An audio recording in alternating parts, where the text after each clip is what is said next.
Hey guys, and welcome back to Pikmin. In the last day, we cleared out the Forest of Hope, and now with the radar, we have the ability to go to the Forest Navel. Everyone's favorite. Yeah! When I was young, I hated this level. Me too. But honestly, after playing it again, I don't hate it as much. Maybe things change when you get older, or maybe you just start playing better, or maybe you realize, hey, maybe you were playing like an idiot the whole time. Or maybe you were just 15. At least that's probably what it was for me. I mean, if Pikmin is anything, it's the little things. Yeah, it certainly is the little things, that's for sure. So, Forest Navel, you probably actually saw the blue onion. To no surprise, it is the introduction to the blue Pikmin. But can you believe that for the majority of the parts here, you don't need blue Pikmin at all? No. You're not surprised, you say? Why is that? You've taught me not to be. That is true. Fiery blowhogs, I remember in Pikmin 1 used to be a pain in the ass, but I learned a neat trick on fighting them. When they turn towards you, like when you approach a fiery blowhog, you can see their little animation for them to get ready to turn towards you and fire.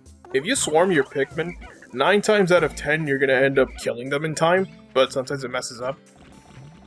Also, that little bread bug, when it starts dragging a pellet, throw your Pikmin on it immediately, because fighting that thing is not like a regular enemy. If you hit the bread bug, it just kind of topples over. It takes like minimal damage, and then it just ends up grabbing that pellet. You're going to want your Pikmin to actually grab the pellet and drag it back to base, because them dragging it into the onion automatically kills it when it just hits the top.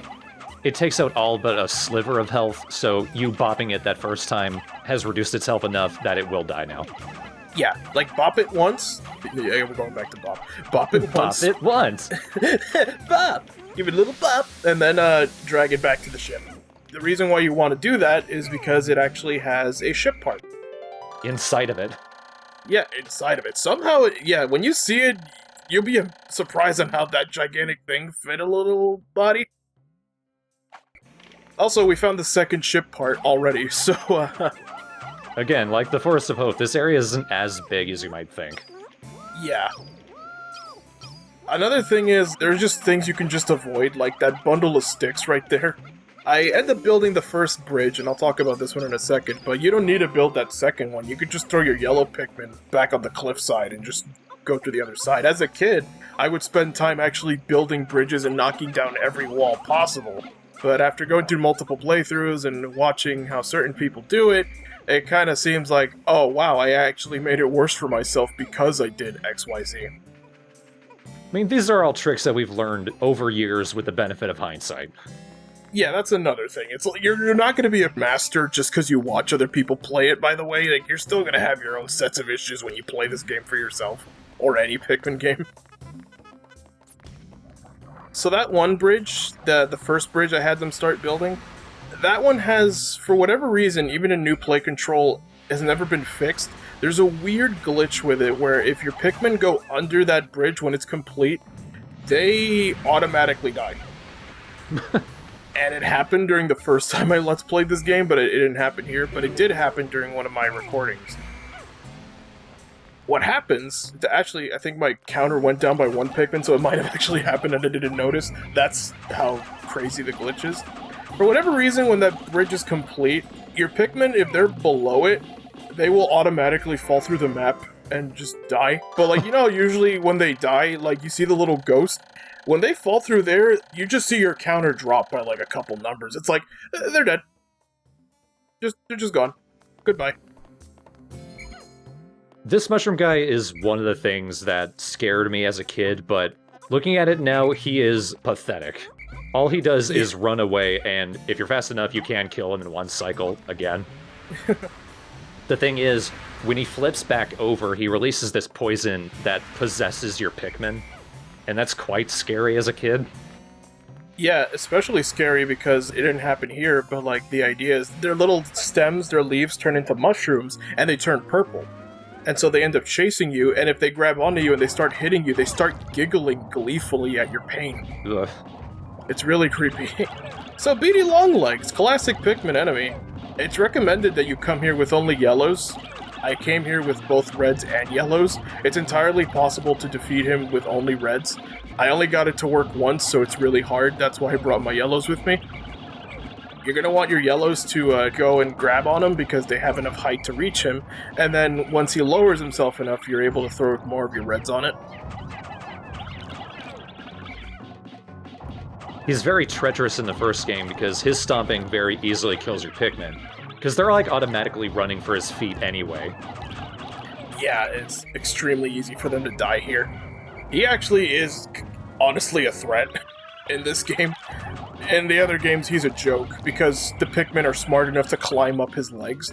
They can't do that in this one. And I feel like his feet are smaller in later games. Yeah, here they're just ginormous.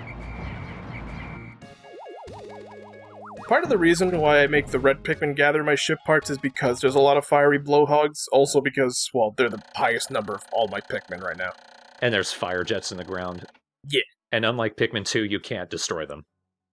Yeah, the fire spouts, they just do exactly what they're called. They spout fire.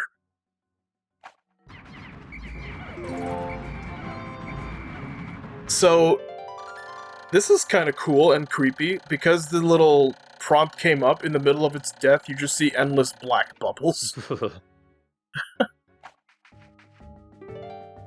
Also, this strategy ends up kind of biting me in the ass, actually. Because remember what I just said about, like, I literally just mentioned it, like, hey, yeah, it's cool, because you could go through the fire spouts. But I need exactly 20 Pikmin to get through here. Well, anybody who's watched the TV show knows what's gonna happen later. But, You're gonna get cancelled. yeah! Unfortunate news, I know. So these guys, these Shear Wigs, you can ignore them. They're not really... If they don't see any Pikmin, they just rebury themselves. They just hide. They have nothing better to do. Those green ones are actually Shear Wigs as well. I forget what they're called. I usually just call them Flying Shear Wigs. Much like the male ones, when you try to swarm them on the ground, they'll instantly grab onto something and won't take damage. But they're much easier to fight than the purple ones because you could just keep throwing them, and when they try to fly and escape, you can just shoot them out of the sky. I also ended up stopping these guys so that way I could blow up that wall, so that way they don't have to actually go around the whole way. Even though the base is covered with a bunch of different gates, you don't actually have to blow down all the gates. Also, that's the ship part that the bread bug had. And the bread bug.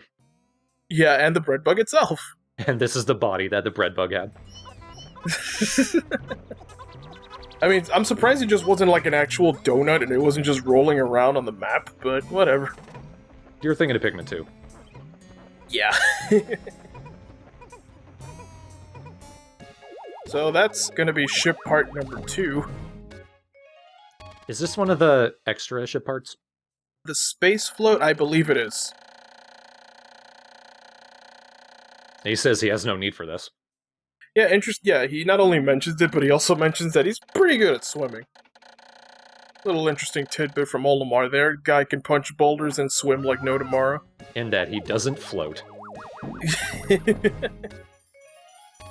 This one's always aesthetically pleasing to me because it actually just fixes that little, like, empty part. Yeah.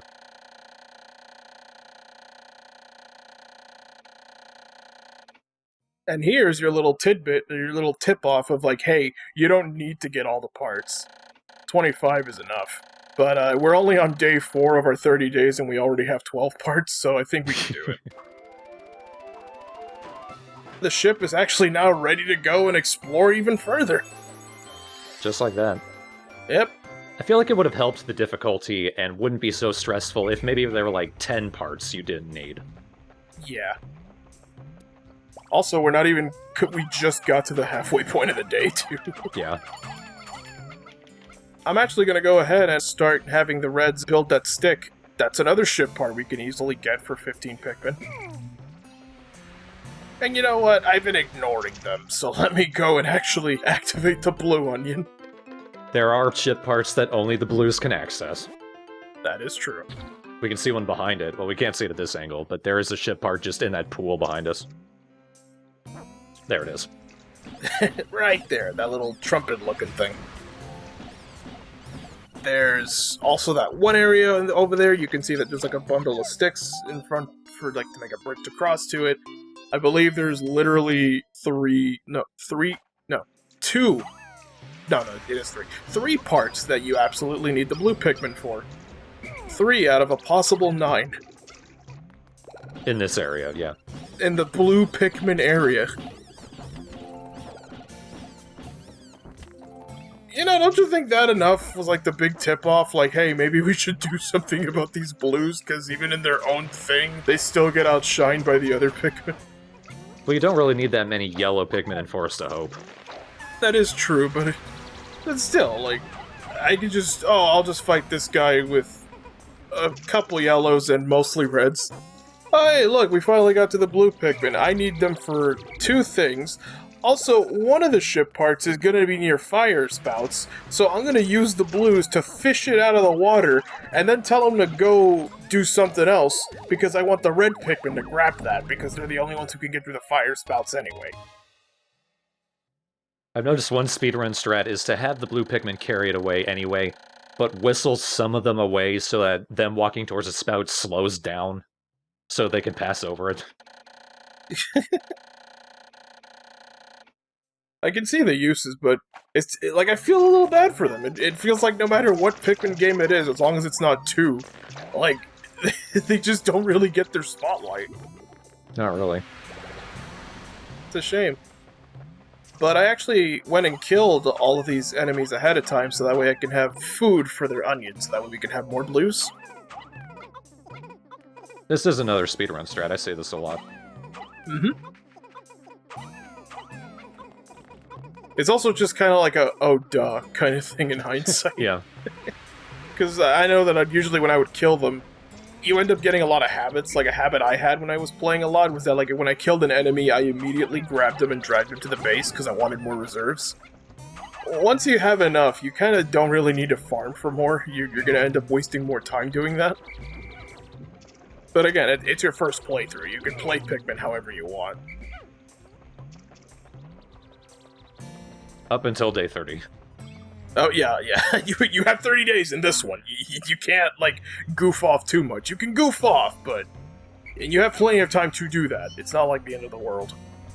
Here I end up doing something I kind of end up regretting, but it kind of worked out. Sort of. I'm actually going to throw the red Pikmin away. Not away, back in their onion. You're gonna throw them in the water. I'm going to just be like, thank you for your service, drown. I end up regretting it because I see that my satellite didn't get there yet, and now I saw why. Hey, remember when I mentioned those yellows?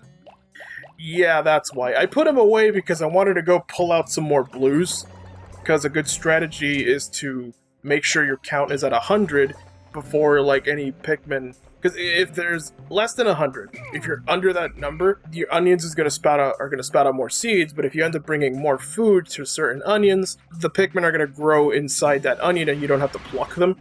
So the reason why I ended up putting them back in was because my plan was, okay, I'm going to switch out for the blues, there's enough blues I can just pull them out of the onion. But then when I saw that the satellite didn't get there, I even looked at my meter, like, it did get to the base, right? When I saw the fiery blowhog, I realized, crap. The yellows died. But that's alright. It still worked out for me. You can even see the blues in their little onion spot, just chilling. Throwing the wrong Pikmin type, but that's okay. What I'm doing right here, it's not exclusive to the Wii version, but throwing your Pikmin from the top ledge, from where I was, that little part is actually exclusive to the Wii because you have more range. But even so, I ended up falling and ended up coming down here and throwing them over the wall anyway. Yeah, if you're moving when you throw a Pikmin, you'll throw them farther anyway. Yeah.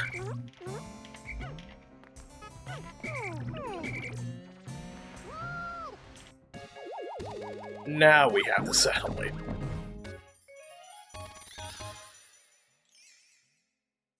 And that makes that ship part number 5. It'll protect you from space pirates, but not something you can see. Not something when you're sleep deprived. So these little bundle of sticks, they're helpful because the idea is that your Pikmin build them and then they start, not the bridge ones, these are on land. They climb up the little stick and they end up helping them get to higher points. But you don't really need to build them. You could, but since I'm messing with water here, you're not really going to come here with a big squad anyway, and it's not recommended that you do that. I recommend, like, a good thing to get used to is to come with, like, certain numbers. It's good in some parts of the maps to have smaller squads, and it's good to have larger squads, depending on what activity you're trying to do.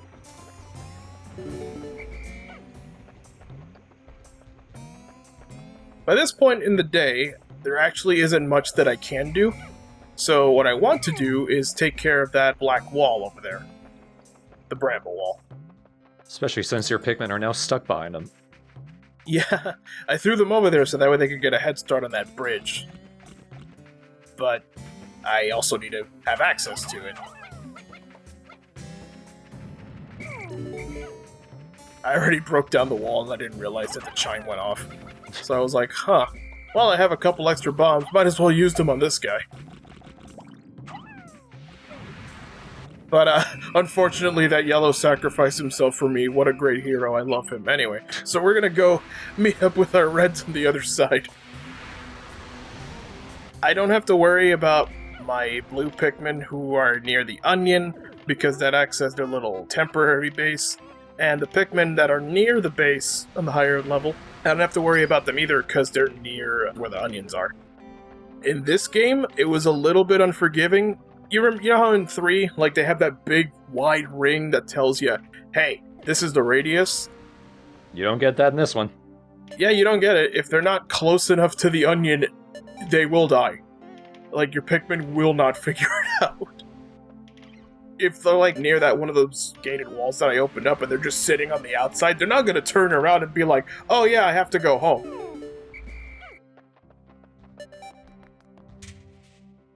This is me checking my map to make sure I'm not losing anything. The green dots represent Pikmin that are buried in the ground and or free.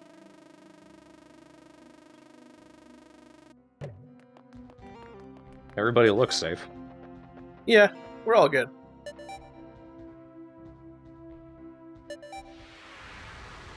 Wanted to do a little more, but honestly, 5 parts is pretty good. That yellow was very impatient. It's like, come on, let's go. Come on. We're going. But yeah, like, I didn't have that much of a horrible time with Forest Navel playing it again years later. I actually kind of like it now. There's only one part of it I can think of that's a real hassle. And mostly you just dodged around it. Well, there is one bit. That guy. And it involves that guy. That's the part I hate most. There's a way around that too.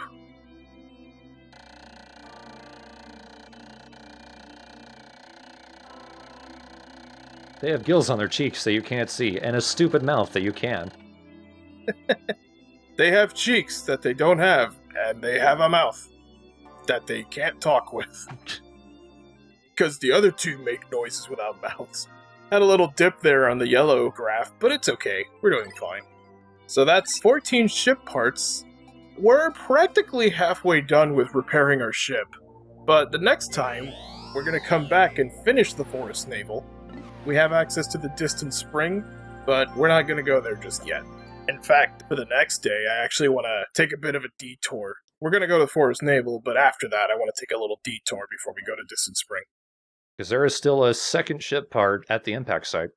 Yeah, and the cool thing about the impact site, we'll see it when we get there, but it's basically like a cool little break area. On your revisit to the impact site, there's just plenty of materials for you to grow any of your Pikmin squads, which is really helpful. There's also that other ship part. And another special thing, but we'll see that when we get there. The interesting thing about that special thing is that depending on whether it's even or odd days, you get different results. Very informative. There's a thing there. It changes based on numbers. That's just I just want to keep it a surprise. I don't want to just say what it is. I mean, it's Pikmin. It's something you kill.